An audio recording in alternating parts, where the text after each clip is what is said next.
Shalom, selamat pagi saudara yang diberkati oleh Tuhan kita Yesus Kristus. Apa kabar hari ini? Sahabat GHCC, kita berharap bahwa sukacita Tuhan setiap pagi menjadi bagian kita. Salam anugerah, salam pengharapan. Salam dalam kasih Tuhan Yesus Kristus. Setiap hari pada waktu kita bangun.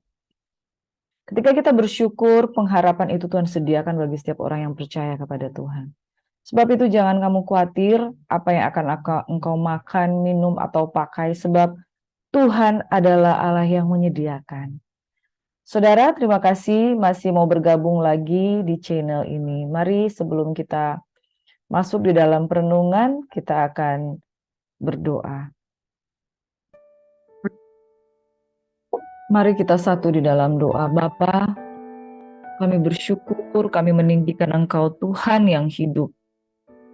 Terima kasih buat anugerah-Mu sepanjang hari ini. Di minggu-minggu terakhir di tahun 2022 kami menyadari Bapa, tanpa Tuhan kami tidak bisa berbuat apa-apa. Terima kasih kembali Engkau sudah menyertai kami sehingga kami dapat terus merenungkan sabda firman-Mu. Hari ini kami akan merenungkan dari Imamat 16 hingga Imamat yang ke-20 Tuhan. Keterbatasan kami di dalam menafsirkan, di dalam memahami firman Tuhan. Kami rindu Engkau lebih lagi Tuhan yang mengajarkan kami sehingga hikmat pengenalan akan Tuhan ada di dalam kami. Demi nama Yesus Tuhan kami berdoa dan mengucap syukur, kami sambut berkat firman-Mu. Biarlah darah-Mu yang kudus melingkupi setiap kami. Dalam nama Yesus kami berdoa. Haleluya. Amin. Sukacita pada pagi hari ini ya saudara. Kita sudah baca di kitab yang ketiga yaitu Imamat. Kitab Imamat yang mempelajari tentang keimaman, yang mempelajari tentang cara hidup kudus, tentang arti pendamaian, tentang korban, tentang arti ibadah. Saudara, hal yang menarik di dalam kitab Perjanjian Lama itu bahwa Perjanjian Lama itu adalah Taurat yang begitu banyak sekali aturan.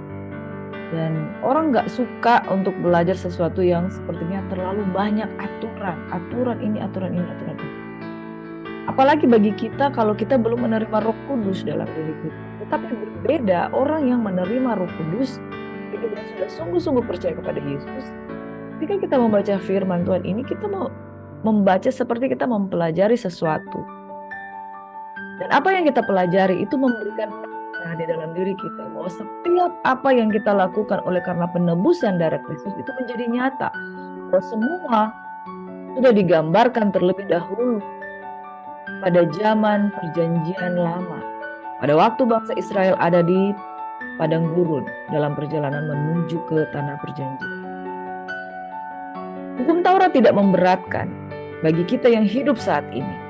Hukum Taurat itu merupakan sebuah pembelajaran untuk kita memaknai arti pengorbanan Yesus Kristus yang sudah menyempurnakan semua hukum-hukum dan perjanjian di Perjanjian Lama. Itu sebabnya saudara, kalau tanpa Roh Kudus kita membaca dan merenungkan firman Tuhan di kitab Imamat, ini akan terasa berat.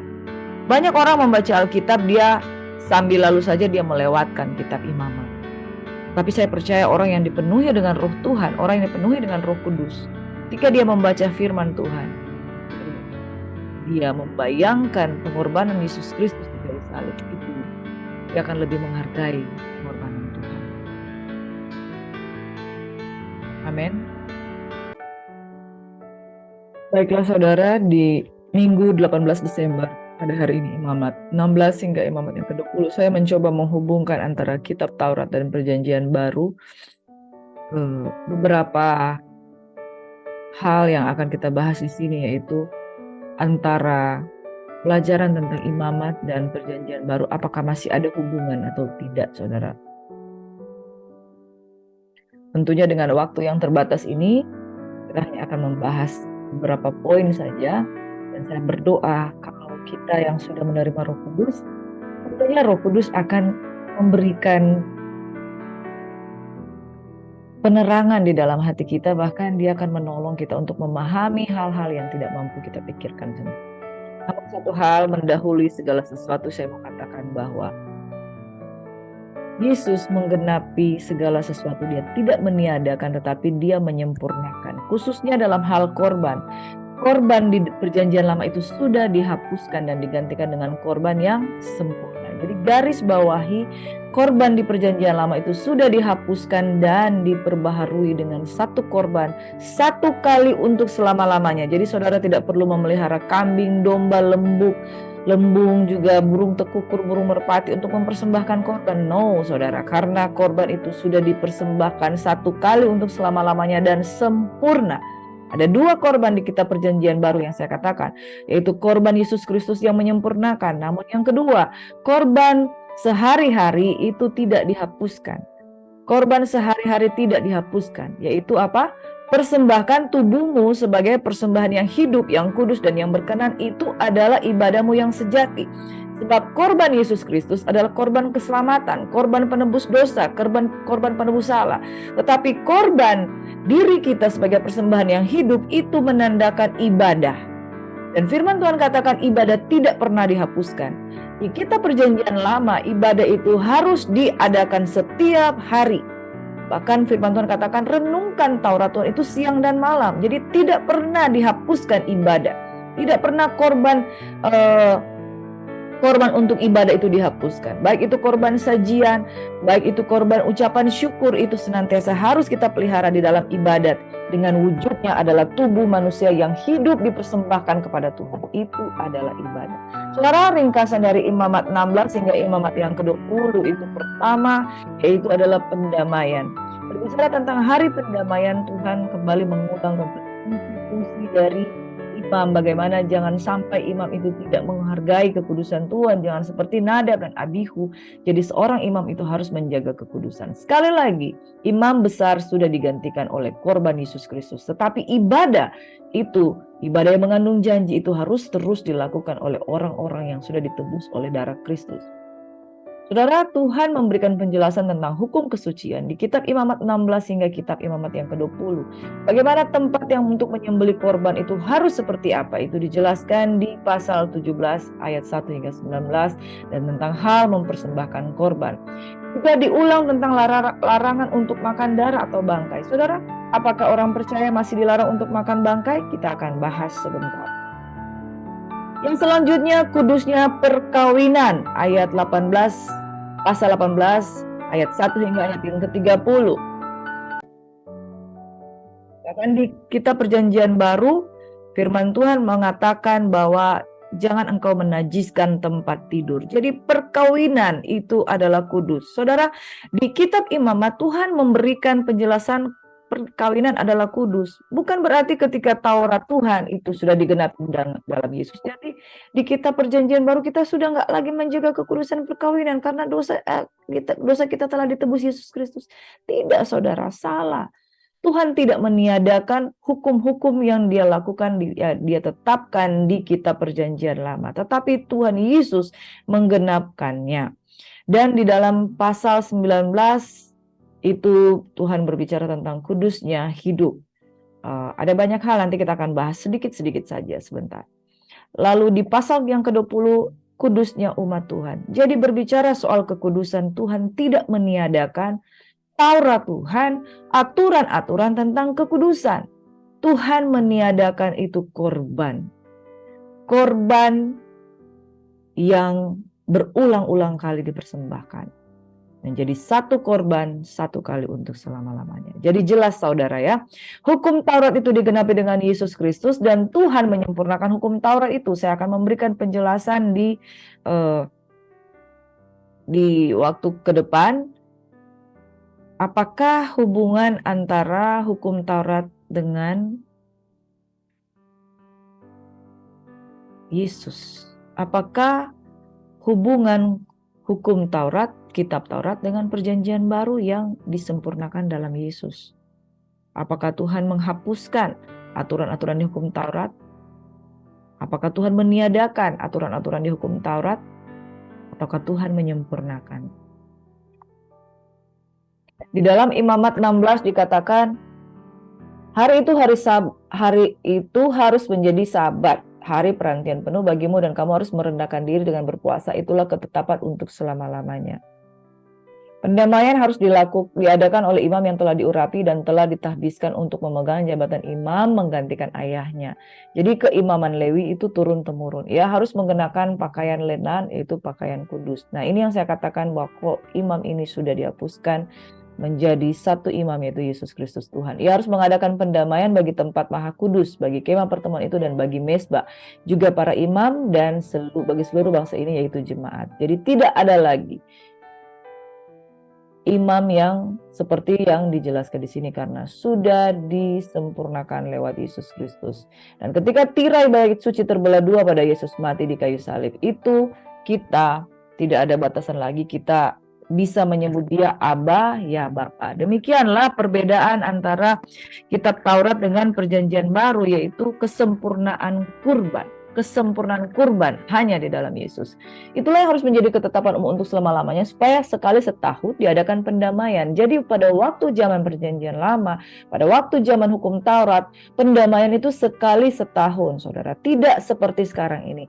Sekarang ini adalah pendamaian kita satu kali untuk selama-lamanya pada saat kita percaya, memberi diri mengikut Yesus, baptis, dipenuhi Roh Kudus, itu satu kali untuk selama-lamanya. Pendamaian bagi bangsa orang percaya yang menyerahkan kehidupan mereka kepada Tuhan.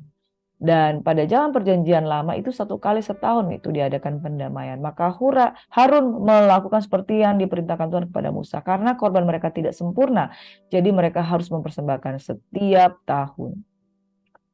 Imamat 17, setiap orang dari bangsa Israel dan dari orang asing yang tinggal di tengah-tengah mereka yang makan darah apapun juga, aku sendiri akan menentang dia dan melenyapkan dia di antara bangsa-bangsanya. Karena nyawa makhluk ada di dalam darahnya, dan aku akan memberikan darah itu kepadamu di atas mezbah untuk mengadakan pendamaian bagi nyawamu, karena darah mengadakan pendamaian dengan perantaran nyawa. Itu sebabnya aku berfirman kepada orang Israel, seorang di antaramu janganlah makan darah. Demikianlah orang asing yang tinggal di tengah-tengahmu tidak boleh makan darah. Saudara, perihal makan darah pada zaman perjanjian lama di kitab Taurat itu tidak dibolehkan, dilarang. Apakah di zaman perjanjian baru itu dibolehkan? Saya mengatakan seperti ini. Saya tidak menganjurkan, menurut penafsiran saya tidak menganjurkan engkau makan darah. Sebab firman Tuhan jelas mengatakan darah itu ada nyawa. Dan darah itu digunakan untuk pendamaian bagi nyawamu. Kalau kita makan darah tanpa pengertian dan kita makan darah tanpa sengaja, itu tidak masalah, saudara. Tetapi kalau engkau makan darah dengan satu keyakinan, ada satu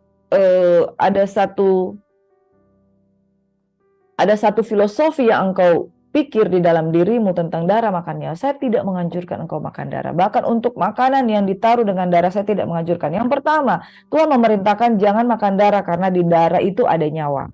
Yang kedua, menurut penelitian memang darah itu adalah kotor. Darah itu mengandung begitu banyak penyakit.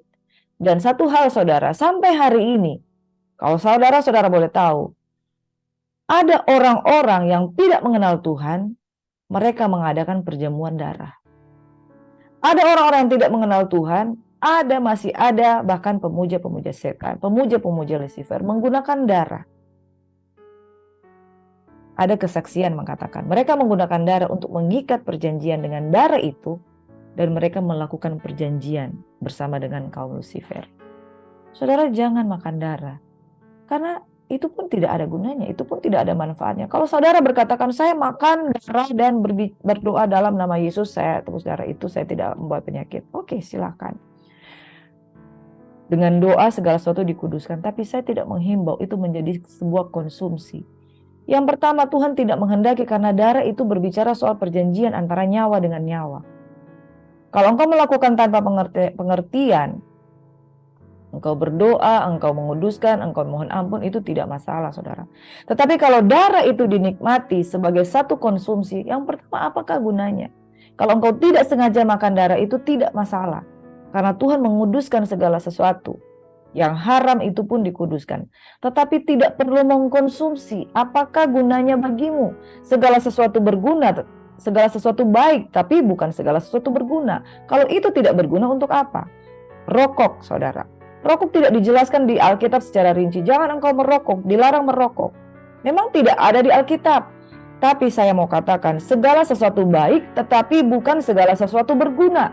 Untuk apa engkau mengisap rokok? Ternyata di rokok itu engkau baca bungkusan rokok di mana-mana.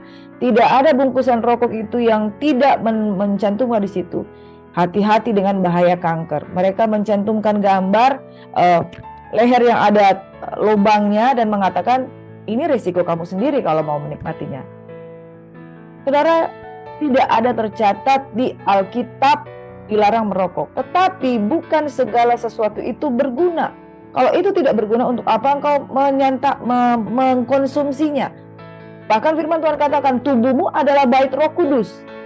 Barang siapa membinasakannya, Tuhan akan membinasakannya. Tidak tertulis di Alkitab dilarang merokok. Tetapi firman Tuhan jelas mengatakan tubuhmu adalah bait Roh Kudus.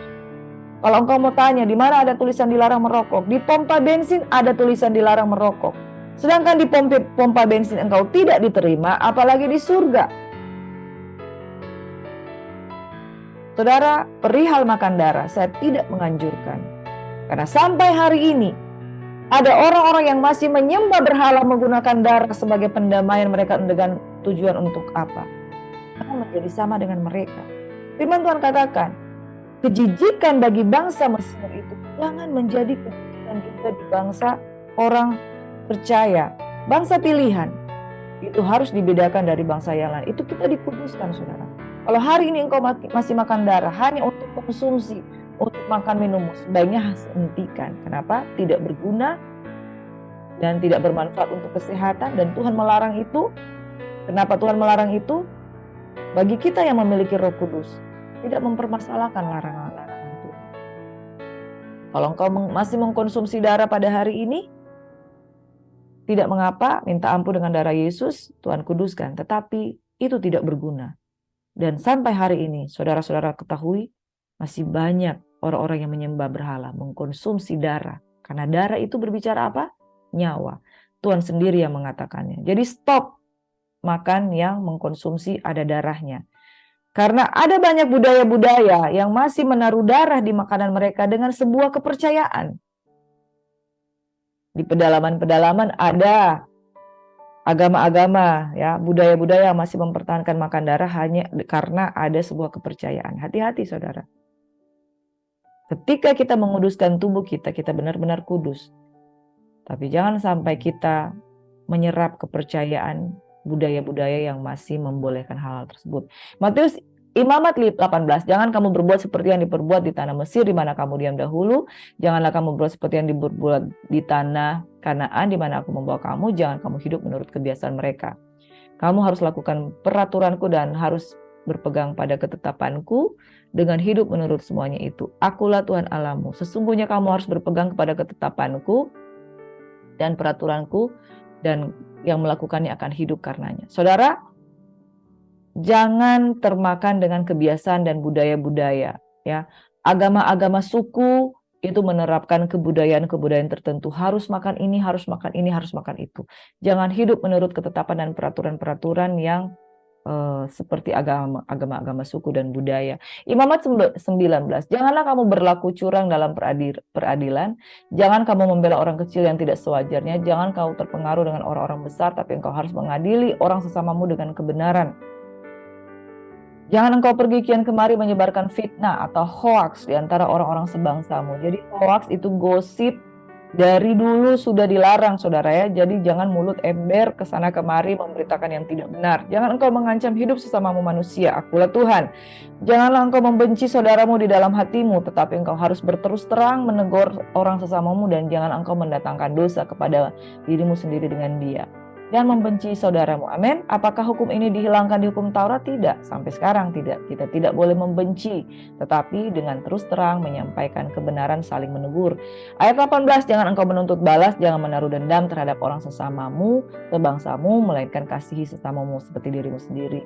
Yang kedua, ayat ke-28, jangan engkau menggoresi tubuhmu karena orang mati, jangan meraja tanda-tanda pada kulitmu. Itu berbicara itu jangan memukul-mukul diri. Masih ada bukan agama-agama suku, agama-agama budaya yang melukai diri sendiri oleh karena adat-adat budaya mereka. Jangan meraja itu berbicara soal tato. Ibu pendeta, apakah tato dibolehkan? Apakah orang bertato itu bisa menjadi murid Kristus? Bisa, saudara. Karena orang bertato itu mereka lakukan pada waktu mereka hidup tanpa pengertian. Apakah orang yang bertobat bisa bertato? Bisa aja mereka bertato. Tetapi sekali lagi, segala sesuatu itu baik, tetapi belum tentu segala sesuatu itu berguna. Saudara, apakah gunanya tatomu? Bukankah ketika seseorang membuat tato, kenapa? Kadang yang ditulisnya itu nama pacarnya. Belilah, ya. Kadang di tato itu ditulis gambar Tuhan Yesus. Tapi dia orangnya suka mabuk-mabukan. Orangnya itu tidak suka beribadah. Gambar aja tato Tuhan Yesus. Lalu digambar I love mama di sini. I love mama, I love papa. Tetapi dia tidak melakukan kasihnya kepada mama papanya, hanya ditato. Hanya ditato saja. Lalu dia tato gambar Garuda. Apa gunanya engkau menggambar Garuda di tubuhmu? Garuda Pancasila. Apakah nilai kebangsaanmu yang kau miliki melebihi dengan tato yang engkau gunakan di situ? Saudara, lambang-lambang yang dilakukan di tato, diraja itu di kulitmu itu, harusnya nilai-nilai itu nggak perlu digambar. Bahkan Tuhan berkata, jangan membuat bagiku patung-patung berhala di hadapan. I love mama, tapi nggak betul-betul mencintai mamanya. I love papa, tetapi melawan orang tua. Apa gunanya? Segala sesuatu baik, tapi bukan segala sesuatu berguna. Kalau engkau menato tubuhmu, engkau masuk TNI saja tidak diterima, saudara. Nah, kalau engkau sudah bertato, pada waktu hidupmu tanpa pengertian dan pengenalan akan Tuhan, Tuhan katakan, aku menerima engkau apa adanya. Ada satu komunitas Kristen. Pada waktu dia menginjil orang-orang anak jalanan yang bertato, mereka menginjil dengan penginjilan kontekstual. Mereka juga mentato tubuhnya dan mereka menginjil di sana dengan maksud untuk penjangkauan. Bukannya mereka menarik orang keluar dari gelap kepada terang yang ajaib, mereka tertarik masuk kembali ke dalam gelap. Kembali minum minuman keras. Di sini tidak terjadi penginjilan dan pemberitaan kabar baik, justru mereka ditarik. Harusnya kita menarik orang keluar dari gelap kepada terang yang ajaib, bukan dari terang masuk kembali kepada gelap. Pagi hari ini saya mau katakan kepada orang-orang bertato, engkau dikasihi Tuhan. Dan jangan lakukan lagi apa yang tidak menyenangkan hati Tuhan.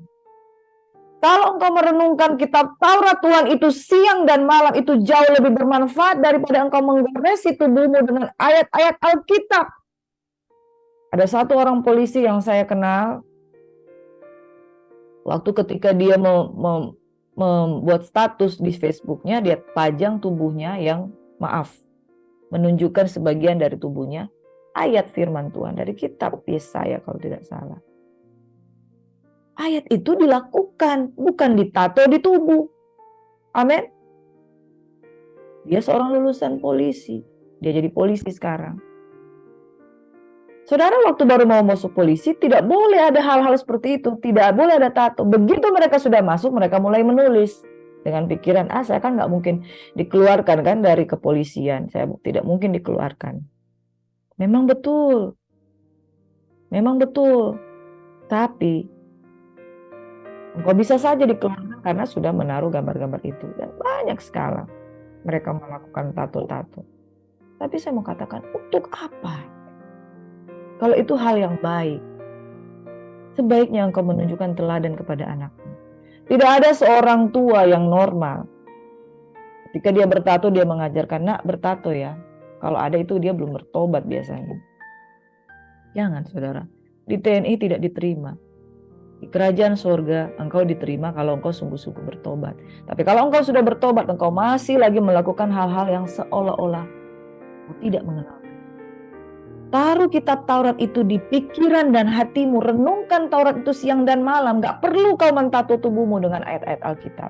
Tuhan tidak menghendaki seperti itu. Satu hal, Tuhan mengasihi orang-orang yang bertato. Kenapa? Dulu engkau melakukannya dalam ketidakpengetahuan. Sekarang Tuhan menarik engkau dari gelap kepada terang Tuhan yang ajaib. Engkau dikasihi, engkau diberkati.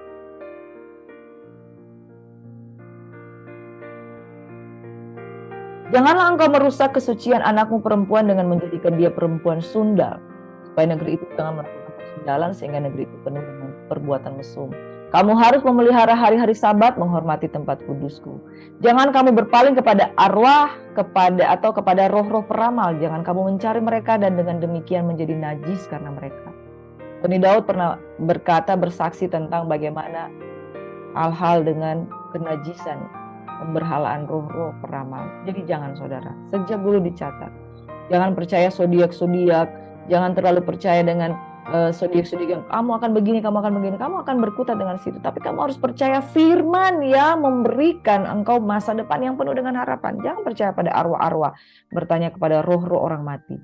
Orang yang berpaling kepada arwah atau roh-roh peramal di dalam Imamat 20, yakni berzina dengan bertanya kepada mereka, aku sendiri akan menentang orang itu. Tuhan tidak menghendaki roh peramal. Kamu harus menguduskan dirimu, ayat 7, Imamat 20, dan kuduskanlah dirimu sebab akulah Tuhan Allahmu. Demikian juga kamu harus berpegang pada ketetapanku dan melakukannya, akulah Tuhan yang menguduskan kamu. Apabila ada seorang yang mengutuki ayah ibunya, pastilah ia dihukum mati karena telah mengutuk ayah ibunya, maka darahnya tertimpa kepada dirinya sendiri. Dan bila seseorang berzina dengan istri orang lain, yakni berzina dengan istri sesamanya itu, pastilah keduanya dihukum mati, baik laki-laki dan perempuan berzina itu. Saudara yang diberkati Tuhan, apakah perbedaan antara hukum Taurat dan perjanjian baru? Yang pertama, Tuhan menyempurnakannya. Apakah hukum Taurat dihapuskan setelah Yesus Kristus menebus dosa kita? Tidak, saudara. Hukum Taurat tidak dihapuskan, tapi Tuhan menyempurnakan. Apa yang disempurnakan? Korbannya yang disempurnakan. Lalu aturan-aturan yang di dalamnya disempurnakan dengan apa? Tuhan tidak lagi menuliskan A, B, C, D, tetapi firman Tuhan katakan di dalam Yeskiel 36 ayat 26, aku akan memberikan engkau hati yang baru dan roh yang baru di dalam batinmu, dan aku akan memberikanmu hati yang taat supaya engkau melakukan ketetapan-ketetapan. Jadi hukum Taurat adalah hukum yang diucapkan, dan ketika mereka mendengarkan, hati mereka tidak terdorong oleh dari dalam diri, tapi mereka terdorong dari aturan-aturan tersebut. Bedanya hukum Taurat dan dengan hukum kasih karunia, dorongan untuk melakukan kebenaran itu muncul dari hati. Oleh karena apa? Karena kita bersekutu dengan Roh Kudus sebagai advokat, sebagai penolong di dalam memberikan penjelasan dan di dalam memberikan kekuatan kita untuk melakukan. Apakah hubungan hukum Taurat dan ke-10 hukum Allah? 10 hukum Allah. Jangan ada padamu Allah lain di hadapanku, jangan menyembah Allah yang lain, ya. Kuduskanlah hari Sabat. Jangan menyebut nama Tuhan tidak dengan hormat. Jangan membunuh, jangan mencuri. Hormatilah orang tua. Hormatilah orang ayah dan ibumu. Jangan mencuri, jangan mengini hak milik sesamamu manusia. Amin. Jangan bersaksi dusta. Saudara, ke-10 hukum Allah itulah yang disempurnakan di dalam Yesus. Apakah hubungan hukum Taurat dan 10 hukum Allah? Mereka berhubungan satu dengan yang lain. Yang harus kita pegang itu adalah ke-10 hukum Allah yang sampai hari ini masih dikerjakan. Apakah hubungan hukum Taurat? Hukum Taurat itu adalah penjelasan dan sama seperti jadi akarnya itu adalah 10 hukum Allah. Hukum Taurat itu menjelaskan. Kalau begini maka begini, kalau begini maka begini. Sama seperti kalau ada undang-undang, hukum Allah itu adalah undang-undang. Dan peraturan yang menjabarkannya di bawahnya itu adalah peraturan pemerintah. Peraturan pemerintah itu sewaktu-waktu bisa diubah untuk menyesuaikan dengan sesuatu yang dinamis, yang bergerak setiap hari. Nah, hukum Taurat itu adalah penjelasan dari hukum Allah. Yang harus kita pegang itu ada hukum Allah.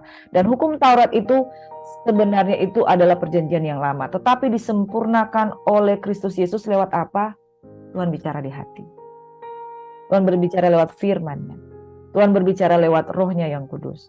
Sehingga ada hal-hal yang kaku di hukum Taurat itu disempurnakan oleh kasih Tuhan. Hukum Taurat sifatnya kaku dan membuat orang akan terdorong untuk tertantang dan justru melakukan jauh lebih berdosa lagi.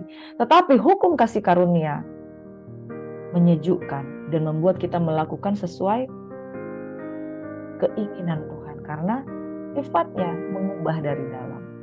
Makanya firman Tuhan katakan, bukan apa yang masuk yang menajiskan, tetapi apa yang keluar itu yang menajiskan. Hati yang baik mengeluarkan perbendaharaan yang baik dari dalam hatinya, tapi hati yang jahat mengeluarkan perbendaharaan yang jahat dari hati. Kalau hati kita sudah ditebus oleh darah Kristus, maka kita pasti akan melakukan ketetapan Tuhan. Oleh karena Roh Kudus yang ada di dalam diri kita yang mengerjakan. Saudara, bagaimana kita menjaga kekudusan dan pendamaian dengan Yesus Kristus di zaman perjanjian baru? Oleh karena Roh Kudus. Roh Kudus bekerja dari dalam. Hukum bekerja dari luar. Roh Kudus bekerja dari dalam dan mengerjakan hukum-hukum kasih karunia. Ketika kita melakukan kebenaran, kita lakukan karena mencintai. Matius 15 ayat 11 berkata, dengarkanlah dan camkanlah bukan yang masuk ke dalam mulut yang menajiskan orang, melainkan yang keluar dari mulut itulah yang menajiskan orang. Matius 15 ayat 18, tapi apa yang keluar dari mulut berasal dari hati, dan itulah yang menajiskan orang. Tapi orang yang menerima Roh Kudus, ia dikuduskan oleh Roh yang ada di dalam dirinya. Hukum Taurat mematikan, tetapi hukum kasih karunia menghidupkan. Kenapa? Dia sifatnya mengubahkan dari dalam. Matius 5 yang terakhir, janganlah kamu menyangka, Matius 5 ayat 17 dan seterusnya, jangan kamu menyangka aku datang untuk meniadakan hukum Taurat atau kitab para nabi. Aku datang bukan untuk meniadakannya, melainkan untuk menggenapinya. Karena aku berkata kepadamu, sesungguhnya selama belum lenyap langit dan bumi ini, satu iota atau satu titik pun tidak akan ditiadakan dari hukum Taurat sebelum semuanya terjadi.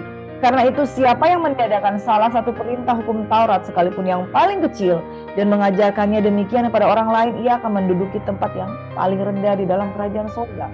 Tetapi siapa yang melakukan dan mengajarkan segala perintah-perintah hukum Taurat, ia akan menduduki tempat yang tinggi dalam kerajaan surga. Maka aku berkata kepadamu, jika hidup keagamaanmu tidak lebih benar daripada hidup keagamaan oleh ahli-ahli Taurat dan orang Farisi, sesungguhnya kamu tidak akan masuk dalam kerajaan surga. Apa maknanya ini, saudara? Sebab orang yang menerima Roh Kristus, hidupnya, gaya hidupnya jauh lebih tinggi daripada gaya hidup hukum Taurat. Hukum Taurat bekerja dari luar, tapi hukum kasih karunia membuat orang melakukan ketetapan Tuhan itu dari hati, bukan dari paksaan.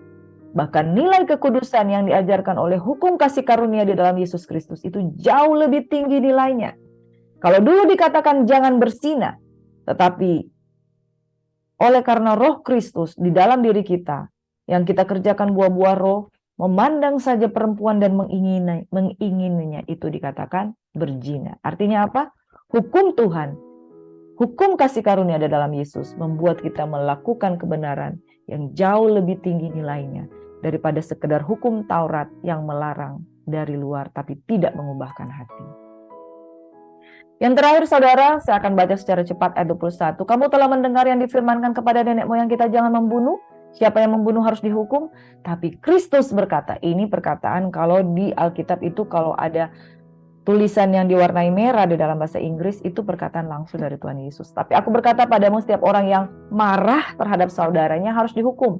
Siapa yang berkata kepada saudaranya kafir harus ditetapkan di mahkamah agama.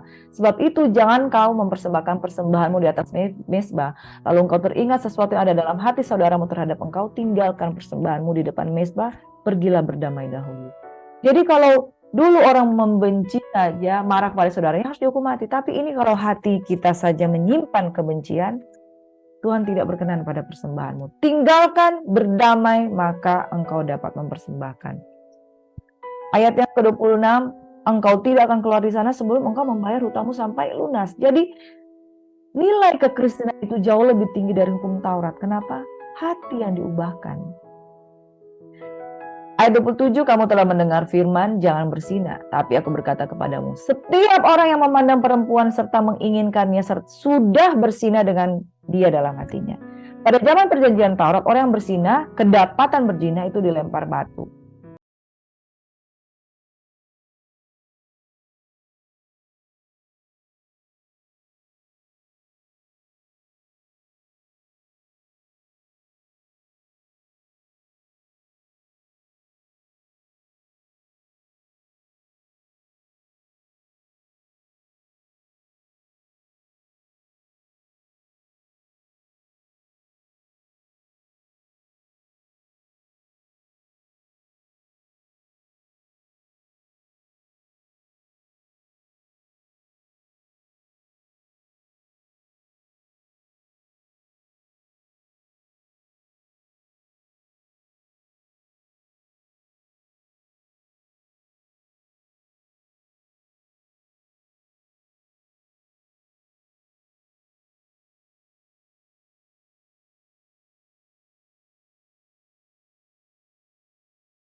hubungan antara hukum Taurat dan perjanjian baru, Yesus Kristus meneguhkan dengan kuasa yang lebih tinggi nilainya. Yaitu apa?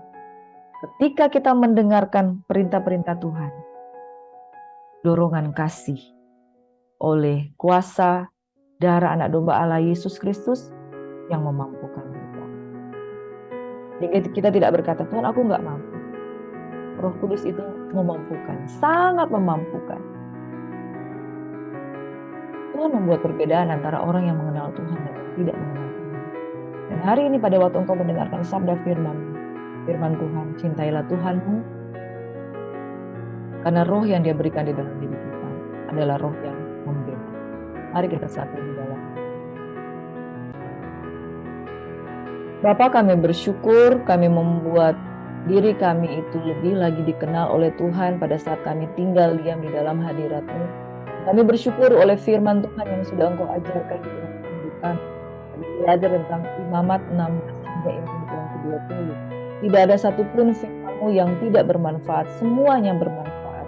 Engkau menjelaskan apa yang harus kami pegang, Engkau mengingatkan apa yang harus kami jaga, dan Engkau menyempurnakan keinginan kami. Sebab dari dalam hati orang yang haus akan mengalir aliran-aliran air hidup yang membuat kami mengerti bagaimana kami mengenal dan harus mengikuti Engkau. Engkau menyempurnakan hukum Taurat. Engkau menyempurnakan kasih Tuhan. Bukan lewat hukum yang bekerja di luar tubuh kami, tapi hukum yang bekerja di dalam kami. Itu lewat penebusan Tuhan Yesus Kristus. Kualitas nilai untuk kami melakukan kebenaran jauh lebih tinggi dari ketetapan dan aturan-aturan di hukum Taurat. Karena hukum itu bekerja dari dalam. Hukum Kristus bekerja dari dalam hati. Sehingga setiap kali kami melakukannya oleh karena cinta akan Tuhan. Kami bersyukur kami boleh belajar tentang kitab Imamat Tuhan. Dan tentunya Roh Kudus yang akan menyempurnakan setiap pemahaman kami. Berkatilah setiap orang yang sudah mendengarkan sabda firman-Mu, dikuatkan, diteguhkan, dan tidak diberikan ketakutan oleh karena aturan-aturan yang ada, tetapi mereka hidup oleh karena percaya, dan karena percaya mereka dapat melakukan apa yang baik, apa yang berkenan, apa yang sempurna. Kita semuanya dikasihi. Kita semuanya hidup baru dalam Kristus. Dalam nama Yesus kami berucap syukur. Amin. Saudara, kalau pada hari ini engkau menemukan engkau masih memiliki kebiasaan-kebiasaan hidup lama yang bertentangan dengan firman Tuhan, kasih Tuhan memulihkan. Kasih Tuhan menghidupkan. Aturan-aturan mematikan. Tapi roh yang Tuhan berikan, roh yang Tuhan tempatkan di dalam dirimu akan memberikan engkau kekuatan untuk melakukan apa yang baik, apa yang berkenan, apa yang sempurna. Persembahkanlah tubuhmu sebagai persembahan yang kudus dan yang hidup, itulah ibadahmu yang sejati. Tuhan Yesus memberkati saudaraku. Jangan bimbang, jangan takut, jangan khawatir dengan manusia lamamu. Engkau bertato, engkau melakukan hal ini dan itu. Engkau dikasihi, saudara. Pada saat kita sungguh-sungguh menyerahkan hidup kita, engkau dikasihi. Engkau punya latar belakang. Engkau mungkin pernah berpisah dengan orang di masa lalumu. Engkau pun dikasihi Tuhan. Karena di dalam Yesus, hidup baru jauh lebih penting daripada hidup yang lama. Tuhan Yesus memberkati saudaraku. Engkau dikasihi. Shalom, Tuhan memberkati.